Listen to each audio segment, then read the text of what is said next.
उपस्थित बंधू आणि भगिनीनो,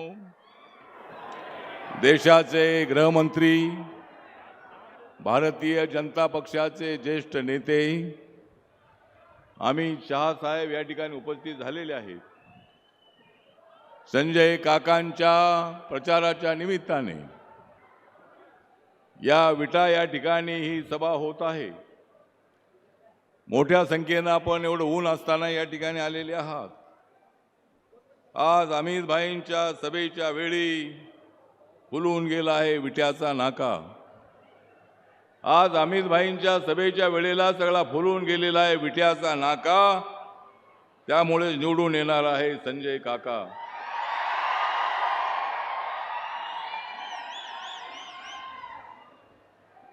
काँग्रेसवर आणि उबाटावर आलेला आहे प्रसंग बाका.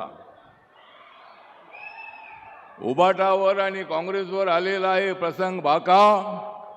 मग का निवडून येणार नाही संजय काका?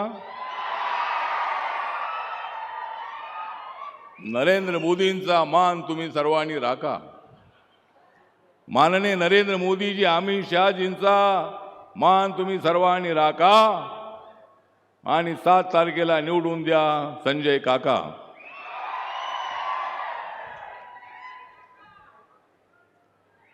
आता बाळासाहेब ठाकरे राहिले नाहीत उद्धवजींच्या पोटी.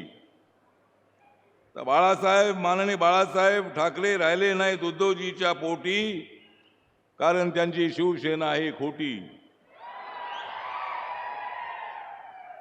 एकनाथ शिंदेची शिवसेना आहे खरी. एकनाथ शिंदेची शिवसेना आहे खरी. त्यामुळं बीजेपीने त्यांना घेतलेला आहे मुख्यमंत्री पदावरी.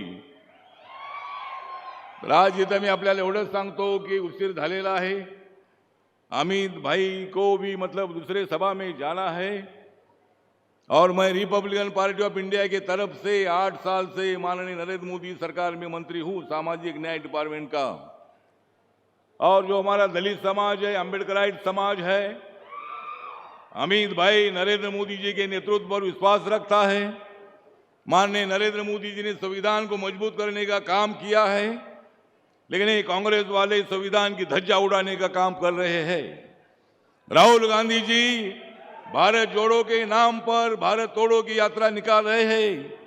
समाज को तोड़ने की कोशिश हो रही है, लेकिन माननीय नरेंद्र मोदी जी ने बाबा साहब अम्बेडकर जी को बहुत बड़ा सम्मान दिया है. संविधान दिन पूरे देश भर में मनाया है. बाबा साहब के बहुत सारे मेमोरियल के काम पूरे किए हैं. उसके बावजूद भी प्रचार करते कि भाई संविधान बदलेंगे. जम्मू कश्मीर में संविधान लागू करने का निर्णय लिया. माननीय अमित शाह साहब ने मोदी जी के आदेश पर 370 आर्टिकल हटाने का काम वहां से किया और वहां तिरंगा झंडा लहर रहा है. वहां बाबा साहब अम्बेडकर जी का संविधान लागू हुआ है. वहां के शेड्यूल कास्ट शेड्यूल ट्राइब को रिजर्वेशन मिल रहा है. लेकिन उसके बावजूद भी ये लोग बोलते हैं कि भाई संविधान बदलेंगे, लेकिन नरेंद्र मोदी जी, अमित शाह जी संविधान बदलेंगे नहीं. हम कांग्रेस को बदलेंगे, इंडिया आघाड़ी को बदलेंगे.